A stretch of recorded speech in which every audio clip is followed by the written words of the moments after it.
Hello, YouTube. ZiggyNo back with Sports Cards Daily. Today's October 28th, and on this day in 1890, World Championship Baseball Series, Louisville Colonels beat the Brooklyn Bridegrooms in a Game 7 to tie the series 3-3-1. Deciding game never played. Like, what are you doing? I mean, how do you have a tie? Is this like, did they have overtime? Vegas wasn't around to let that stuff happen. I mean, didn't the bettors freak out? They didn't cover the spread? Anyway, on to hobby news and chatter. First news, congratulations, Los Angeles Dodgers, for winning the World Series last night.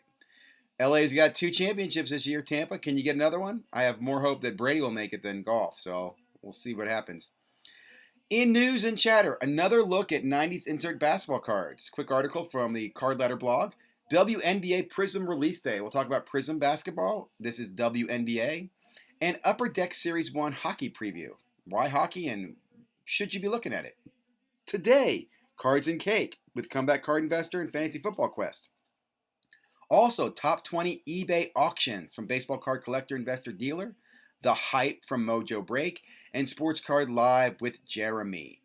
What did you miss yesterday? Sam Dunks with Card Futures. Soccer Card Talk with Card Hour as the guest. Pokemon does soccer cards.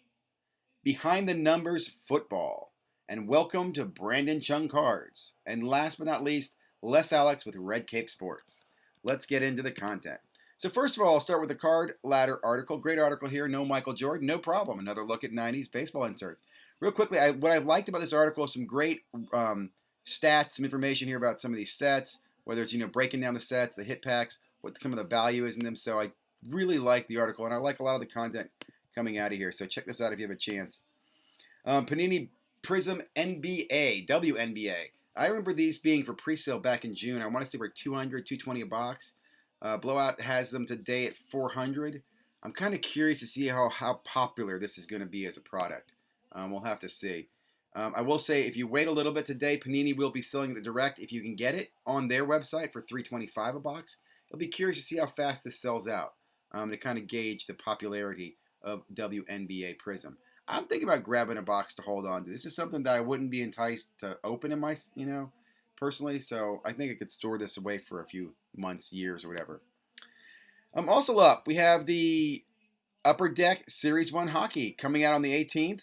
Again, I'm just always learning. I'm not a hockey person, but I like the fact this is coming out. This kind of resets their season. I think it's interesting they're coming out this early. I mean, hockey probably isn't starting until January. I honestly don't know anything about young guns. I don't know where the prospects come from. I don't know were they drafted. Did they come up from a minor league? I just don't know hockey well enough. But what I do know is this stuff's cheap. Look at this pre-order price. Factory sealed hobby box. Pre-order, $72.67. That's a pretty good price, in my opinion, for a hobby box. I mean, it might be worth grabbing one or two of those and putting those away. Do those gain value? Love to hear from the hockey fans out there. Next up, let's get into the content. Sam Dunks had Card Futures on and had a great conversation. Wasn't the traditional Sam Dunks breaking down basketball, but it was a really good conversation about the hobby. Hearing from Card Futures, some of his insights on design, what's going on in the hobby, why certain products are more desirable or liked than others. Really enjoyed the conversation. After that was a great conversation with a new content provider, Rookie Year Soccer. Check him out. Give him a subscribe if you haven't. He had Card Hour on his show. So great conversation talking about the hobby, talking about soccer. Really enjoyed this.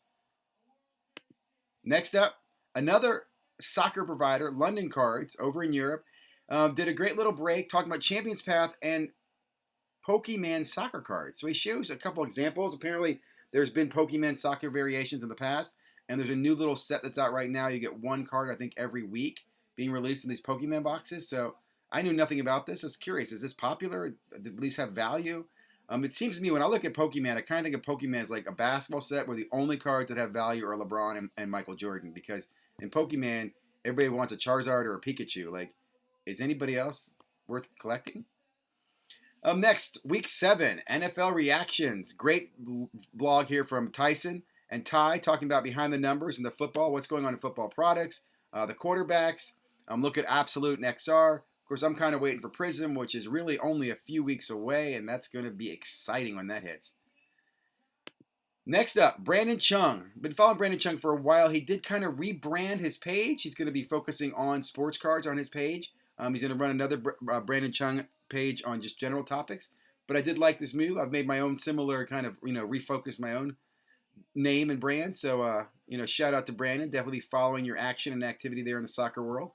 And then last but not least, a good collaboration with Les Alex and Red Cape Sports. Two guys I like to follow. Both had a very long conversation about the hobby and about baseball. I caught parts of it. To be honest, I did not watch the whole thing, but what I did pick up, I did enjoy. So, big fan of these guys, and I wanted to give them a shout out again.